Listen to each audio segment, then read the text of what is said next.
to the position of do hereby solemnly swear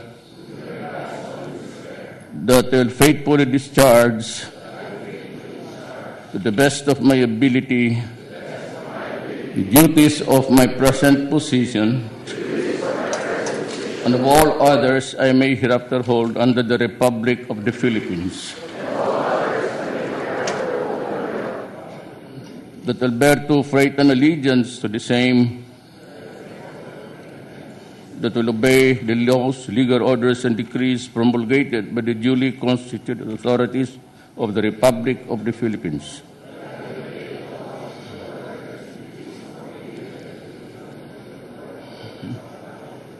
And that I impose this obligation upon myself voluntarily without mental reservation or purpose of evasion.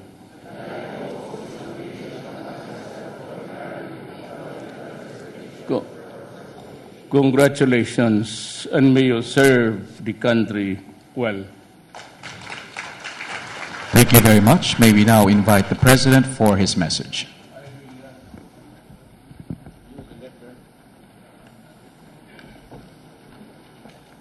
To the newly appointed government officials, ang gwapo at kagaganda ninyo. Ito yung batch na pinakamaraming maganda at gwapo. Nanguna si Danny Lim. Gwapo ka na ngayon, ha? Newly elected officials of the different leagues, fellow workers in government, mga kababayan.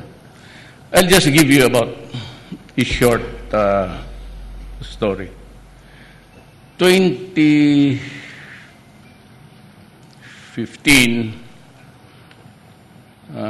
guys from the different provinces, but belonging to not really a moribund party, but a party that was not really that grand and widespread, kept coming to my city. And una sila, different tribe, Ilonggo, Bisaya. And you know what? They requested an audience with me. I was a mayor then. At nung nagkaharap-harap na kami, sabi ko, may I help you? They're about, pati may mga Muslim. Sabi nila, Rod, kawawa yung bayan natin. Kailangan tumakbo ka. Yung atay ko naman, naging enlargement of the liver, apparently thinking that, well, everybody was really sincere in the country's interest. Sabi ko, Adre, wala akong plano niyan. And I do not like the position, actually. Magulo, pati the problems of this country, the Republic of the Philippines, cannot be solved. It cannot be solved on just a one-term basis. We need somebody who's going to sit there with all the dedication and passion, probity, and all, na gusto niyang gumaling ang bayan. Hindi ako yan. I do not have those qualities. And I did not want to acquire them. Pero pagsalita, parang I was just also belittling because they were really after for my neck. Sabi ko, maghanap lang kayo ng iba. And even Danny, at yung a portion or the Magdalo, as early as 2 years, pabalik-balik niyan si Paildon. They were looking for somebody to succeed Aquino. And they wanted one who would be a reformist. Sabi ko sa military yan, if they want to reform the government and people, it behoves upon somebody else's. But anyway, this group kept coming back. But several times that maybe during the last 4 visits, I was the one paying for their meals and their billeting sa hotel. And they were dead sure that tatakbo talaga ako. Sinabi ko, Adre, hindi ako gago. Wala akong pera. At saka yung partido ko, it's just a local aggregation in Davao.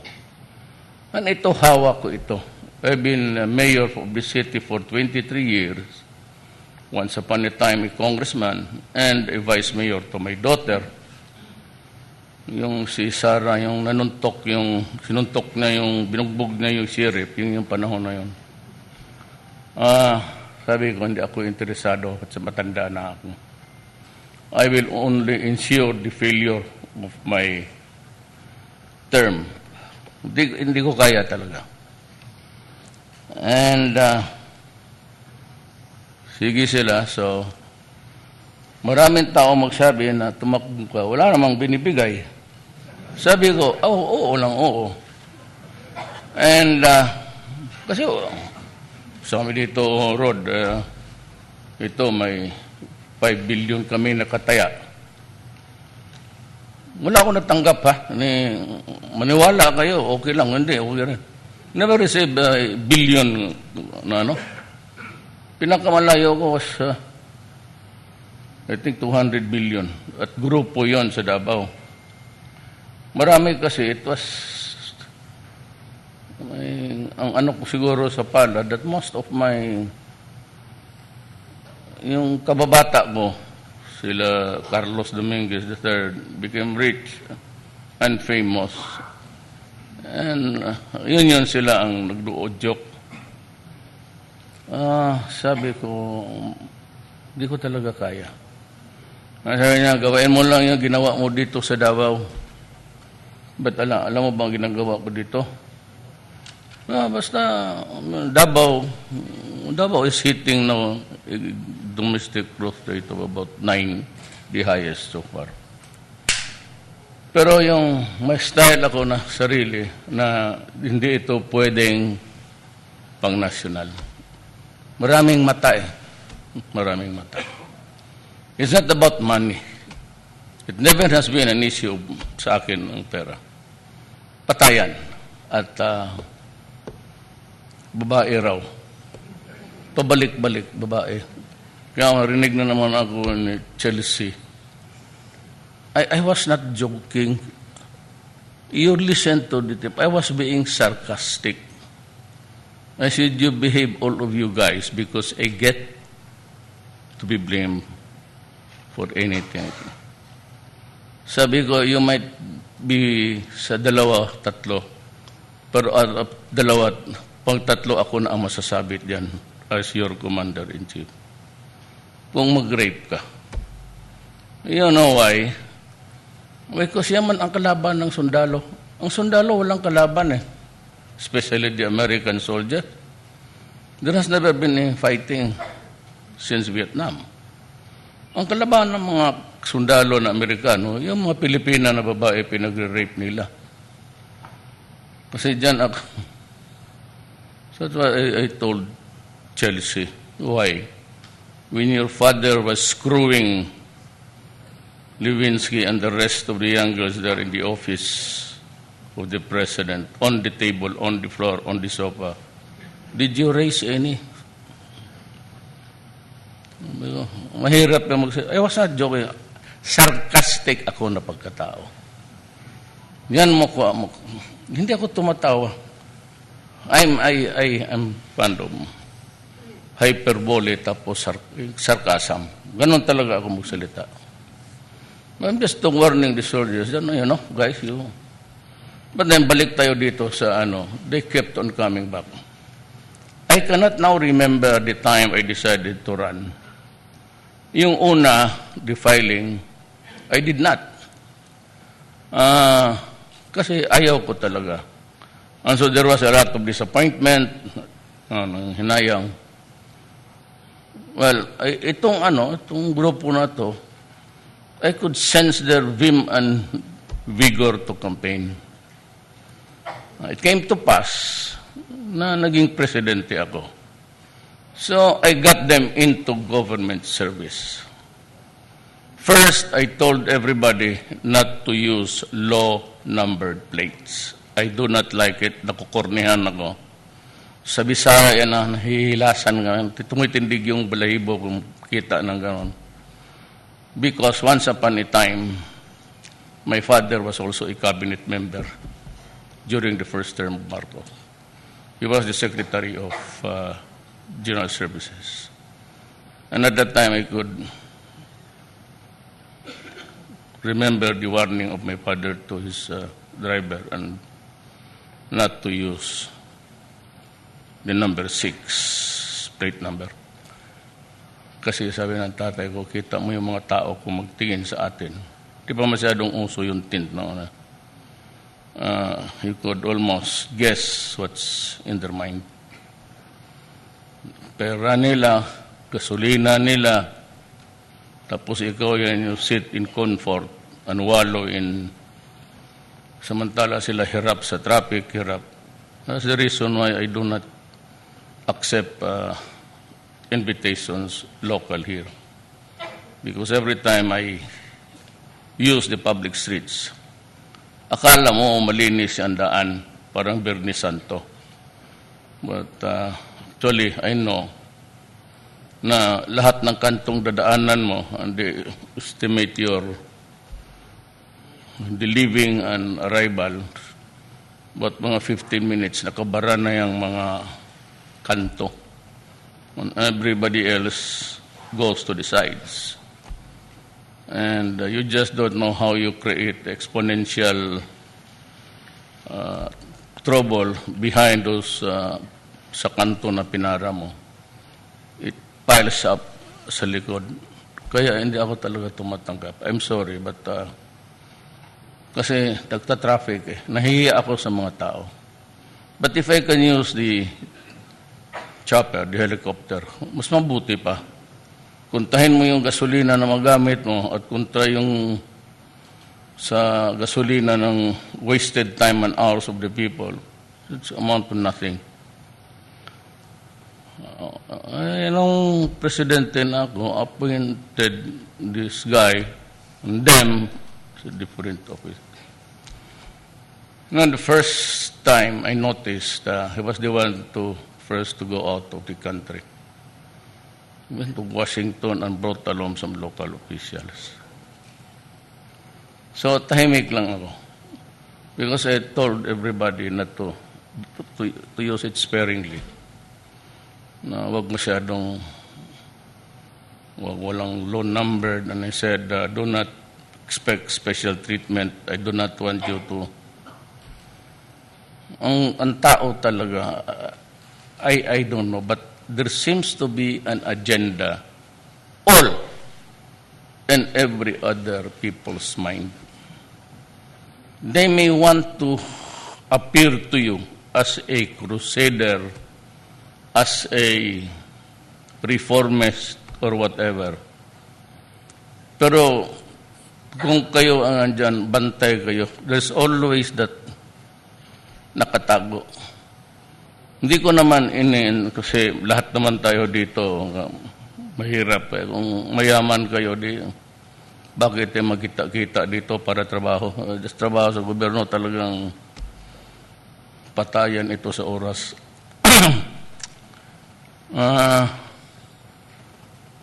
Yun, sabi ko, so pangalawa, then on the third trip, we went to a country who offered to sell to us or offered something, bombero, but that it would cost you 18 million apiece. It was a contract perfected during the Aquino administration. I think 4 of that 18 million apiece truck, 4 or 5 or 14, I'm not sure about it, na-deliver na dito, ginagamit na. So there was no bidding and it was grossly overpriced by our standards. Ako yung 911 ko sa Davao, I bought the Isuzu, 6 million yan. Bidding.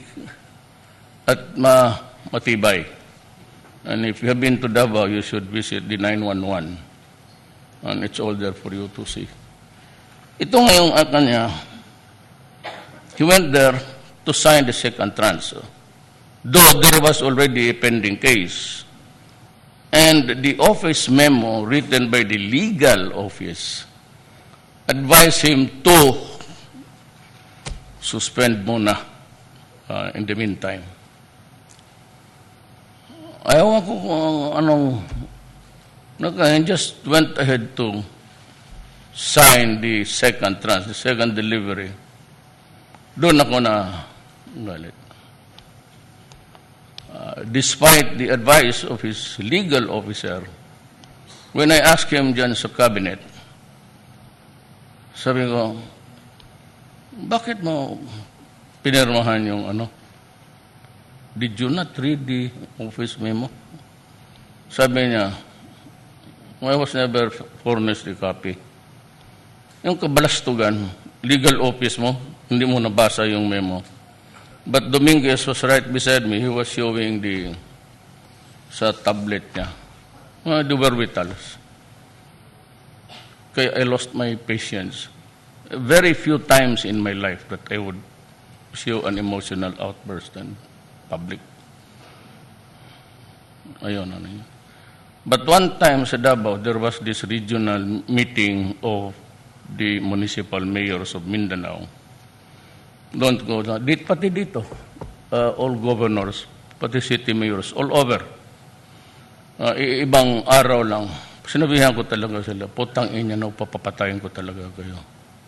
Huwag kayong magkumpiyansa sa akin, mayor ka, putang ina mo, ipaambos kita. Because the drug industry, which is a public copy now, contains about 11,000 barangay captains. The most basic unit of our government. Mayors, mga almost 40-something. Hindi ko na kaya. Lahat, pati gobyerno sinabi ko, huwag ka talaga magkamali sa akin. I will only pass through this once. Pag sinabi kong wag-wag, kasi yariin talaga kita. That was my warning. So, yung malaman mo lang kung ano ang nasa isip ko. Ngayon, itong buang na ito, one time, pinatawag ko yung mga mayors. He was also there. Sabay kami baba. When he passed by because he was ahead, nagsirin. Hindi na nga pinapagamit yung... there are really people who want their presence felt in a crowd. Yung ano ba, but he was this guy, he was never elected, but he was appointed OIC during Cory's time. I will not name him publicly. Parang kulang sa pansin. Ni akong mismong presidente, hindi ako nagagamit ng blinker lang ako. Yun lang ang maasahan mo sa akin. Hindi ko naman mapigil itong mga... Baka kung ako maglinya ako, okay lang. I've been used to it. In Davao, I don't have, for the life of me, never use except emergencies. Putok ng airport, putok ng pantalan. But on ordinary day, I simply, and my daughter does not allow it also. Kaya yung mga town mayors magpasok dyan sa ano kung saan. Pagdating sa Davao, the refrain. Itong kamuting ito, nagsirin tapos surrounded by 10 policemen with Armalites. Sabi ko, putang ina, sinong papatay sa iyo? Hindi ako nanalo, hindi ka makilala kung sino. I mean, that was what was going on my mind. Kaya yan. Kayo, nandito tayo sa gobyerno, simple lang tayo. Actually, mag-ano ka dyan, papurma-purma ka, lalo ng iba. Pagbaba mo dyan sa Makati, sa ano, patindig-tindig ka ba. Akala natin people admire us because we are in public offices. But actually, nag-smirk yan. Mga to. Ganun. Ginahiya ko na talaga kasi yan ang totoo. Lalo yung too lavish ang Sabi ko, walang magsakay dito ng Mercedes-Benz. Putang ina niya. You use the ordinary, you buy the car that an ordinary manager, kasi manager, nandiyan ka naman sa gobyerno, yan ang bilhin mo. Ako may Mercedes-Benz dyan, no? Binigay sa akin. State of the art, hindi ka na talaga mamatay. Kasi armor daw. Baski 50 caliber, hindi lulusot. Putang ina, hindi na ako mamamatay niyan. So if I get to live 120 years old, who's gonna feed me? Sino yung mag-oxygen sa akin? Why do you have to? Tama na yan. When you are no longer useful, then you should rest.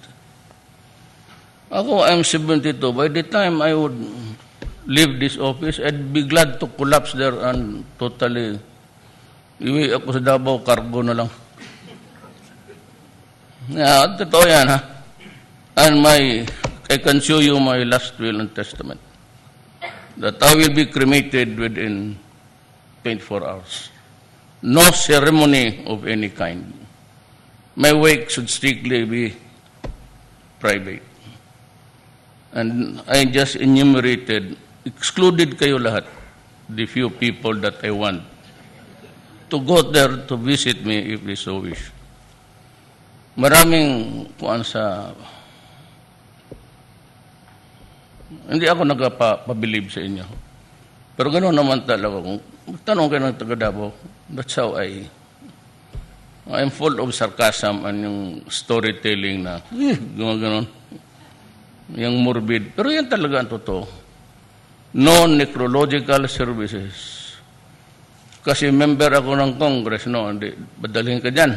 Utang inang batasan kung walay batasan, tao sa amin niya Bisaya. Here is a man who rise and live his life to the fullest. He was a president and he governed his country. The son of a bitch. Doon sa isip niya sa loob. Iba lang yung lumalabas. Sus Maria Josep. Huwag ninyo bulahin.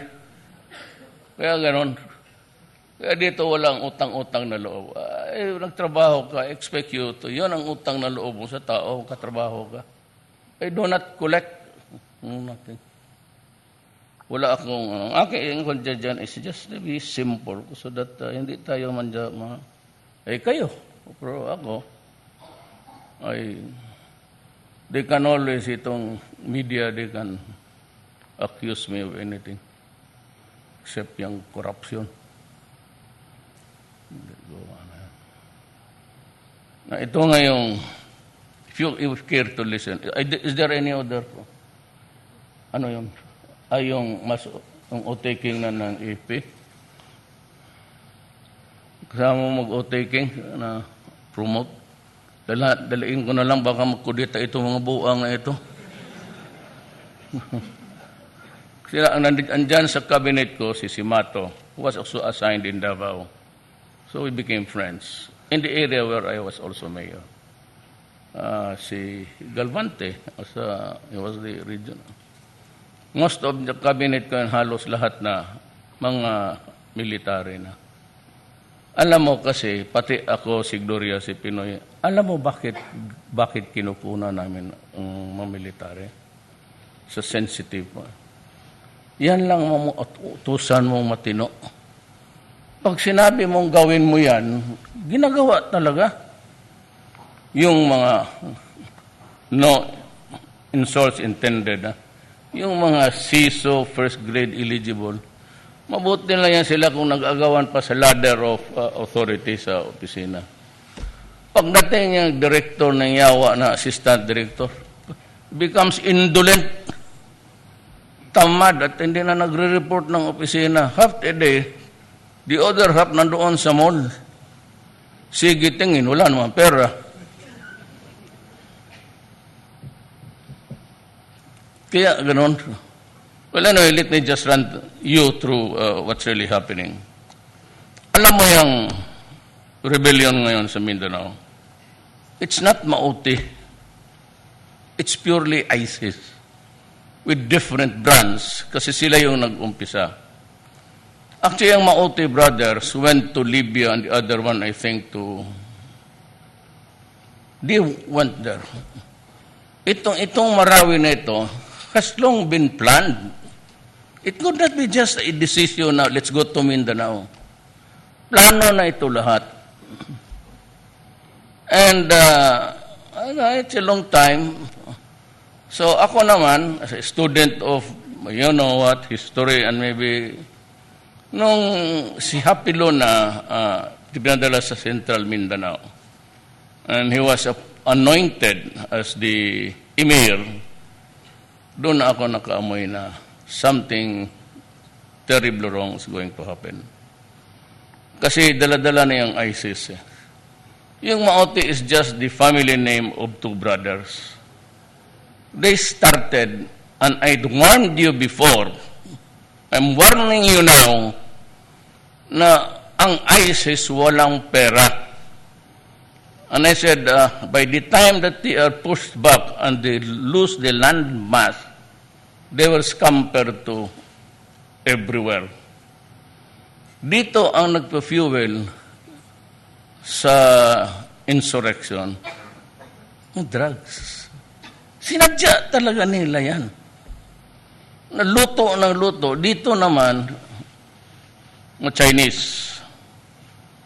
And then sa Taiwan, dito hinuhulog nila dyan sa boundary, sa territorial waters. They place a GPS and the idiots would just go around and collect the... Kaya makikita mo maraming mga drum na lumulutang dyan sa coastal areas. Itong sinadya talaga nila yan. Hindi nakuha ng Pilipino. Pati itong good boy na media. Pero hindi ko na lang rin sinabi muna because I was not then in a position to say it publicly. Kung ginagamit nila, pati Mindanao, ang droga nila was almost like a rice mill. Mas malaki pa. It's really a factory, yung sa Pangpangas. It was really a factory. From end to end, about dalawang basketball court. And all the equipments and the machines there were really intended to manufacture. Pero ito sabi ko, ito dito, ang Chinese noon. Wala na. Nawala na. Dito sa Mindanao, hard hit was Visayas. Ang sa Western Visayas, si Udikta, yung couple nga pinatay doon sa when they landed somewhere. Yun yung pinsan ni Mabilog, the mayor of Iloilo. Dito naman sa western side, kaya ako nagtaka, punta ako sa Bohol, and then I look at the figures and facts. Tataka ako itong mga Bulanon, it's a very Pacific tribe. Alam mo itong mga Bulanon, I'm not trying to be funny. Halos every family yan, may contribution yan sa Roman Catholic na madre or pare. And even itong si Ibasco, he was a priest who went to Mindanao to wage war. Nahuli yan ng military. Ako ang inquest fiscal noon. And I was handling the trial against him. But Cory called for a revolutionary government and decided to free all political prisoners. Kaya pumunta yan sa akin because I was appointed vice mayor, naghingi ng trabaho. Binigyan ko technical assistant. And he coasted along with me until I became mayor. Ngayon, presidente ako, he's a cabinet member. Kita mo naman talaga ang buhay. Ito ngayon, gusto siya barilin ng mga PC noon. Ngayon, magsalot pa yung mga pulis sa kanya. Talagang buhay. Kaya remember, when you are not sure of where to go or how to decide, although ganyan lang yan siya, but he is a very smart alag, si Estrada. Huwag yun yung kalimutan niyang ang buhay ay weather lang. Totoo talaga. For me, and for you, and for everybody. So ngayon, we are fighting really. It was funded by ang marami akong patay. I'm very sad. Marami akong sundalong patay. Marami ang mga pulis ko patay. Hindi lang nila nire-record ang ilan. Wala akong nakita na newspaper na the following died today. I lose about 3, 4. It keeps on increasing every day for as long as that war rages on. I am one of those who are really hurrying it up. The earlier we attain the equanimity of the community, the stability, I'd be the first to clamor for the lifting of martial law. But here is the catch. Sabi nila, I did not consult the military. Alam mo na, you can hardly talk to the fools and to the stupid. They will never understand. You do not declare martial law without asking the soldiers and the policemen. Kaya nga nila sabi na ako na nag-declare ako na walang permiso sa military pati police. With more reason ngayon. Tanungin ko ang military pati police, are we okay? Because if we are, then let's lift it immediately. But for as long as the military will say, sir, hindi pa talaga kaya. And it's beyond 60 days. Congress must understand that we need more time. Because this whole law, which is also bursting. And on top of that, I am facing 3 fronts. I have terrorism in Mindanao. I have the drug problem. And itong mga ordinaryo, the kidnap or ransom and everything. Kaya kung patayin yan sila, huwag kayong magtaka. I am, and my orders are, since this is war, I did not ask for it. The people, hindi naman nila hiningi. If it's war, my orders really are to wipe them out. Everyone. When I say wipe them out, better, if you shoot him in the head, shoot it again in the heart. Para sigurado. Otherwise, hindi ka maka-eskapo yan, hindi ka mahuli. Kaya sabi ko kasi itong mga sundalo, ang pulis lang may sidearms. So I'm spending billions. I'm acquiring now the short. I'm giving it to the army. Kasi itong army, palagoy-lagoy kasi. Pag maglabas ng kampo, akala mo nagpamasyal sa luneta. Kaya kinikidnap o minsan binabaril na lang ng NPA. Kaya nawala yung peace talks. Wala pa nga sabi na February 10, lalakad yung mga army ko, mga pulis ko, pinagbabaril nila. Sabi ko, putang ina, kalukuhan to. No more talks. And I've been saying it time and again, we have been fighting this war for 50 years. I'm asking now, the communists, are you ready to fight another 50 wars? Kayo ang nag-umpisa eh. Kayo did... because if you are, then wala ka akong choice except to prepare for the next 50 wars. I'll just have to arm the government properly.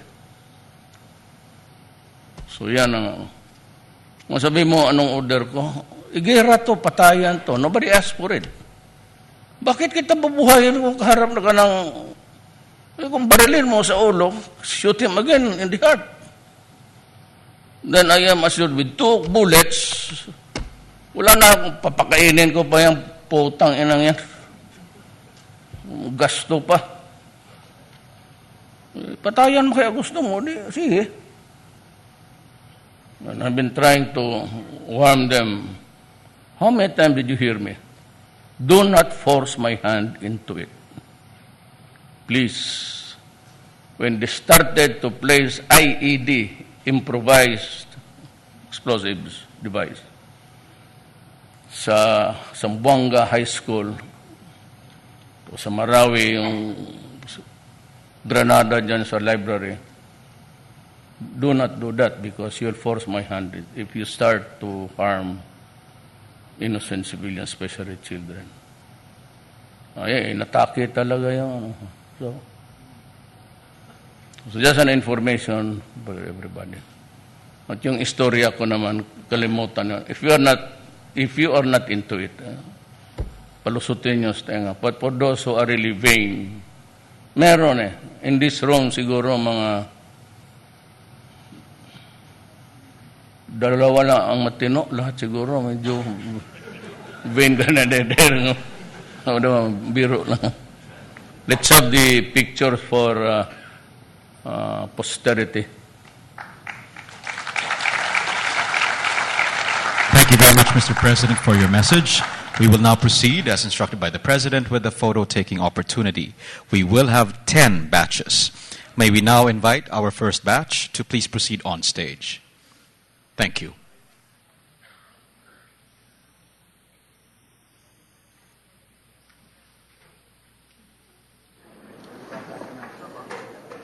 May we ask the second batch to please prepare.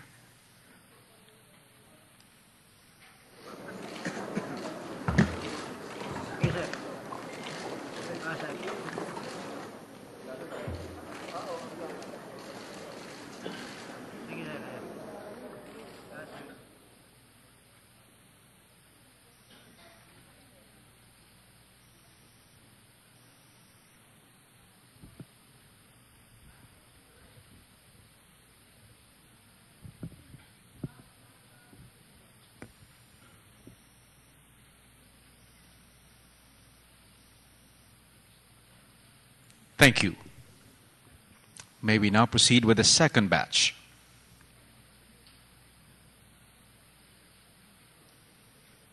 May we kindly remind our officials to please exit to your right. Thank you.